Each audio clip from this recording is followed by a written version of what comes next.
नमस्कार, हिमाचल बुलेटिन में आपका स्वागत है। पेश है आज के समाचार।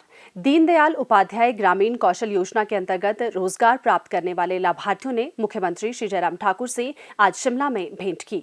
उनसे बातचीत करते हुए मुख्यमंत्री ने कहा कि केंद्र सरकार ने ग्रामीण गरीब युवाओं को प्रशिक्षण प्रदान करने के लिए ये योजना शुरू की है। इस योजना के अंतर्गत पंजीकरण करवाने वाले इच्छुक उम्मीदवारों को विभिन्न व्यवसायों जैसे beautician, tailoring, storage operator, spa इत्यादि का प्रशिक्षण प्रदान किया जा रहा है। मुख्यमंत्री ने कहा, एक बहुत ही अच्छी योजना केंद्र सरकार द्वारा ये चलाई गई है। विशेष तौर से जो बच्चे ऐसे हैं, कौशल उनमें है, योग्यता है, क्षमता है, लेकिन साधन और सुविधा के कारण वो आगे नहीं आ पाते हैं। ऐसे बच्चों को आगे आने के लिए प्रोत्साहित करना, उनके लिए मदद करना और मदद के साथ साथ में जो उनमें टैलेंट है उस टैलेंट को भी एक्सपोजर देना, उसका आगे बढ़ावा देना, उस दृष्टि से मैं समझता हूँ कि जो हमारी ये दीनदयाल उपाध्याय ग्रामीण कौशल योजना एक बहुत बेहतरीन कार्य करने में सफल हुई है ये योजना। और आदरणीय प्रधानमंत्री जी विशेष तौर से इन सारी चीज़ों को लेकर के कि पढ़ाई करना एक विषय है, अच्छी पढ़ाई करना वो भी अच्छी बात है, लेकिन कई बार ऐसी परिस्थितियाँ होती हैं कि पढ़ाई करने के लिए जितना वक्त और सारी चीज़ें लगती हैं उस प्रकार से घर की परिस्थितियाँ जो है उस व्यक्ति के लिए, उस बच्चे के लिए जो है वो सहयोग नहीं कर पाती हैं और उनको तुरंत जो है अपने पाँव पर खड़ा होने की ज़रूरत रहती है। तुरंत जो है परिवार के लिए सहारा बन करके मदद करने के लिए जो है वो ज़रूरत पड़ती है। तो ऐसी परिस्थिति में जो बच्चे ऐसी परिस्थितियों के दौर में से गुजर रहे हैं उनको आगे आने के लिए ये योजना बिल्कुल पूरी तरह से जो है वो डेडिकेट की गई है। मैं आप सबके उज्जवल भविष्य के लिए शुभकामनाएं देता हूं और जो भी इस प्रकार से हमारी इस योजना के अंतर्गत, स्कीम के अंतर्गत जो बच्चे आगे बढ़ाए जा सकते हैं उसके लिए मेरा विभाग से आग्रह है कि हम ज़्यादा से ज़्यादा प्रयत्न करें। जिन बच्चों में टैलेंट है और टैलेंट होने के बावजूद भी व्यवस्थाओं के कारण, साधन सुविधाओं के कारण, घर की परिस्थितियों के कारण उनको वो स्थान जहां उनको पहुंचना चाहिए वहां पहुंचने में उनको कठिनाई आती है। तो ऐसे बच्चों को चिन्हित करके प्रोत्साहित करके आगे बढ़ाएं और मैं समझता हूँ कि वो एक बहुत पुण्य का कार्य होगा। श्री जयराम ठाकुर ने कहा कि योजना के अंतर्गत अब तक 5,320 युवाओं को प्रशिक्षण प्रदान किया गया है, जिनमें से 3,021 युवाओं को रोजगार मिल चुका है। योजना के अंतर्गत वर्ष 2019 से 23 के लिए 22,000 युवाओं को प्रशिक्षण प्रदान करने का लक्ष्य रखा गया है। मुख्यमंत्री ने इस दौरान ग्रामीण विकास और पंचायती राज विभाग की मासिक पत्रिका राष्ट्रीय ग्रामीण आजीविका मिशन का भी विमोचन किया। श्री जयराम ठाकुर ने योजना के लाभार्थियों को टी शर्ट, टोपी और मास्क वितरित कर सम्मानित किया। शिमला जिले के जुब्बल कोटखाई विधानसभा क्षेत्र के एक प्रतिनिधिमंडल ने शहरी विकास मंत्री श्री सुरेश भारद्वाज और राज्य भाजपा IT सेल के प्रभारी श्री चेतन बरागटा के नेतृत्व में आज शिमला में मुख्यमंत्री श्री जयराम ठाकुर से भेंट की। प्रतिनिधिमंडल ने हाल ही में जुब्बल कोटखाई क्षेत्र के एक दिवसीय दौरे के दौरान क्षेत्र में विभिन्न कार्यालय खोलने की घोषणाओं के लिए मुख्यमंत्री का आभार व्यक्त किया। श्री जयराम ठाकुर ने कहा कि रोहड़ू और जुब्बल कोटखाई विधानसभा क्षेत्रों की 9 नई पंचायतों को पंचायत भवन निर्माण के लिए 20-20 लाख रुपए दिए गए हैं। इसके अलावा टिक्कर में अग्निशमन उपकेंद्र भी स्थापित किया जा रहा है। श्री जयराम ठाकुर ने कहा कि राज्य सरकार ने जुब्बल और कोटखाई क्षेत्र के लोगों की मांगों को हमेशा प्राथमिकता के आधार पर पूरा किया है। मुख्यमंत्री ने जुब्बल कोटखाई विधानसभा क्षेत्र के लोगों से आगामी उपचुनाव में भाजपा उम्मीदवार को अपना समर्थन देने का आग्रह किया ताकि क्षेत्र में विकास की गति को निर्बाध रूप से जारी रखा जा सके। मुख्यमंत्री ने कहा, मैं कह सकता हूं उस बात को कि हिमाचल प्रदेश के इतिहास में आज से पहले किसी भी मुख्यमंत्री ने एक विधानसभा क्षेत्र में ना हुआ है और ना होने की संभावना है। संभव ही नहीं, मैं कह सकता हूँ उसके दावे के साथ, तो आज के आने वाले समय के हालात के मुताबिक भी ये संभव नहीं, लेकिन फिर भी उसके बावजूद हमने ये सब किया और उसके बाद आपने कलबोग में सब तहसील की बात कही, और उसके बाद आप लोगों ने, आपके पास एक ब्लॉक पहले था जुब्बल में, और उसके बाद कोटखाई में दूसरे ब्लॉक की बात कही, और दूसरा ब्लॉक वो भी किया। सारी चीजें जो आप लोगों ने प्रमुख रूप से जो कही थी उनको करने की हमने कोशिश की।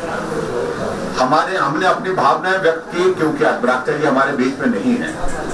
उनके एक सपने को साकार करने की दृष्टि से एक हमने अपनी ओर से एक प्रयत्न किया, एक प्रयास किया। आज शिमला में एक न्यूज एजेंसी से बातचीत करते हुए हिमाचल प्रदेश में भारी वर्षा से हुए नुकसान की जानकारी देते हुए मुख्यमंत्री ने कहा, पिछले कल से लगातार भारी बारिश के कारण हिमाचल प्रदेश में बहुत बड़ा नुकसान हुआ है और जानमाल को भी नुकसान हुआ है। सड़कें भी अवरुद्ध हुई हैं, और ख़ास तौर से मैं उसमें पर्टिकुलर अगर मैं जिक्र करूँ, जो हमारा लाहौल स्पीति के इलाके में जो तोजिंग नाला जो है, वहाँ पर भी बहुत बड़ा जो है वो फ्लड आने की वजह से क्षति हुई है, नुकसान हुआ उसमें। और उसमें अभी तक जो हमको जो जानकारी मिली है कि 2 डेड बॉडीज़ वहाँ पर रिकवर हुई है, और एक जो आदमी है जो घायल है उसको रेफ़र किया है वहाँ पर हॉस्पिटल के लिए।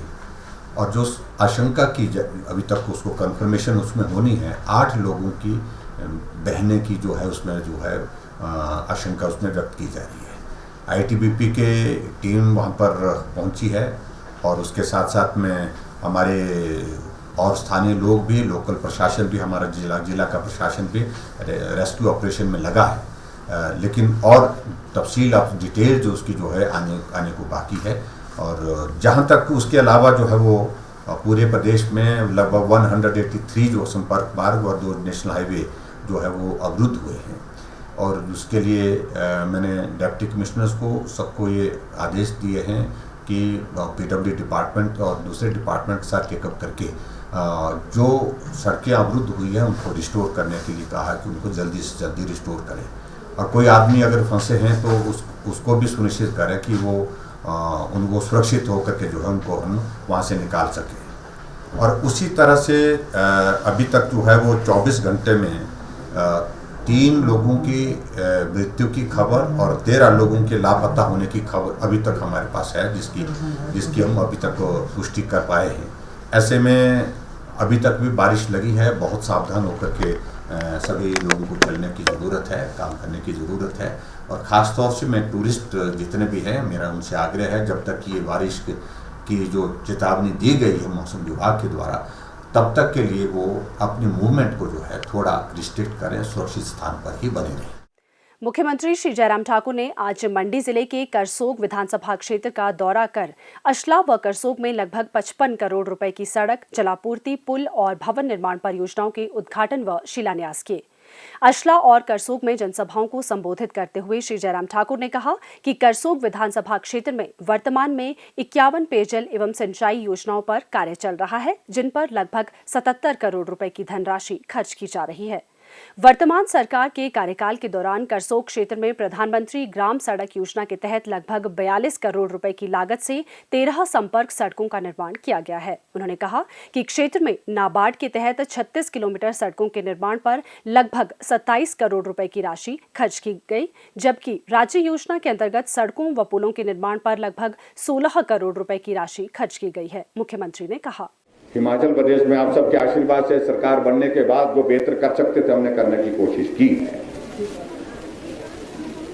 बुजुर्गों के लिए पेंशन का प्रावधान 70 साल के ऊपर सभी बुजुर्गों के लिए हमने पहली कैबिनेट की मीटिंग में निर्णय किया। जिन बुजुर्गों की वजह से हमने दुनिया को देखा है, दुनिया को सीखा है, दुनिया को समझा है, उन बुजुर्गों के प्रति हमारा आदर का भाव होना चाहिए। हम जहां भी गांव में जाते थे, जब विधायक थे, बुजुर्ग हाथ में कागज लेकर के हमारे सामने आते थे, पेंशन लगाओ, पेंशन लगाओ। हमने कहा आपको आने की जरूरत नहीं है, हम ही इंतजाम का हमने तय किया। आय सीमा कुछ भी हो, लेकिन 70 साल के ऊपर सभी बुजुर्गों के लिए पेंशन का प्रावधान एक साथ किया। और आगे बढ़कर के अब के बजट में हमने माताओं के लिए और आगे बढ़कर के हमने 65 वर्ष के ऊपर सभी माताओं के लिए पेंशन का प्रावधान किया। और हमने आगे बढ़कर के ये भी किया कि जो माता यहां पर बैठी है, जो हमारे लिए स्वादिष्ट खाना बनाती है। बहुत सारी गरीब माताएं बहनें हमारी रह गई जिनको गैस का चूल्हा नहीं मिल पाया उस उज्ज्वला योजना के अंतर्गत। फिर हमने तय किया कि जो घर छूट गए उज्ज्वला योजना से उसके लिए हम अपनी प्रदेश सरकार की योजना बनाएंगे, और योजना बनाई हमने और उस योजना का नाम रखा हमने गृहिणी सुविधा योजना। और गृहिणी सुविधा योजना के अंतर्गत जो है हमने हिमाचल प्रदेश के 3,15,000 घरों को गैस का चूल्हा दिया, घर में पहुंचाकर। श्री जयराम ठाकुर ने प्राथमिक स्वास्थ्य केंद्र अशला को सामुदायिक स्वास्थ्य केंद्र में स्तरोन्नत करने, अशला में पशु औषधालय खोलने, उच्च विद्यालय रिछनी को वरिष्ठ माध्यमिक पाठशाला में स्तरोन्नत करने, माध्यमिक विद्यालय बाग चौवासी को उच्च विद्यालय में स्तरोन्नत करने तथा क्षेत्र के 3 संपर्क मार्गों के निर्माण के लिए 10-10 लाख रुपए देने की घोषणा की। उन्होंने कहा कि क्षेत्र में पिछले 3.5 सालों में सामाजिक सुरक्षा पेंशन के 12,802 मामले स्वीकृत किए गए, जबकि 70 वर्ष से अधिक आयु के 5,824 लोगों को पेंशन प्रदान करने पर 2 करोड़ 62 लाख रुपए की राशि खर्च की गई। उन्होंने कहा कि करसोग में लगभग 3 करोड़ रुपए की लागत से बस अड्डे का निर्माण कार्य अंतिम चरण में है। इससे पूर्व मुख्यमंत्री ने अशला में 10 करोड़ 28 लाख रुपए की लागत से बनने वाली उठाऊ पेयजल योजना, बहना खड्ड से सराहन, तेबन गवालापुर, बालीधार, सनारली उठाऊ पेयजल योजना, शाहोट, नांज एवं चौरीधार, सराहन से शनोग सड़क सहित कई अन्य महत्वपूर्ण योजनाओं के शिलान्यास किए। खराड़ गली से सोमा कोठी, दबरोट से महानदी व सेरी महाबंड सड़कों तथा प्राथमिक स्वास्थ्य केंद्र भवन सेरी बंगलों के उद्घाटन भी किए। स्वास्थ्य एवं परिवार कल्याण विभाग द्वारा दोपहर 2 बजे जारी बुलेटिन के अनुसार प्रदेश में कोरोना संक्रमण की जांच के लिए आज 2,691 लोगों के सैंपल लिए गए, जिनमें से 502 लोगों की रिपोर्ट नेगेटिव पाई गई है, जबकि 2,188 लोगों की रिपोर्ट आना बाकी है। अभी तक 27,83,487 लोगों की जांच की जा चुकी है, जिनमें से 25,75,895 सैंपल की जांच नेगेटिव पाई गई है। प्रदेश में कुल 2,05,391 लोगों में कोरोना वायरस के संक्रमण की पुष्टि हुई है, जिनमें से 2,01,014 लोग इस बीमारी से ठीक हो चुके हैं और 858 व्यक्ति उपचाराधीन हैं।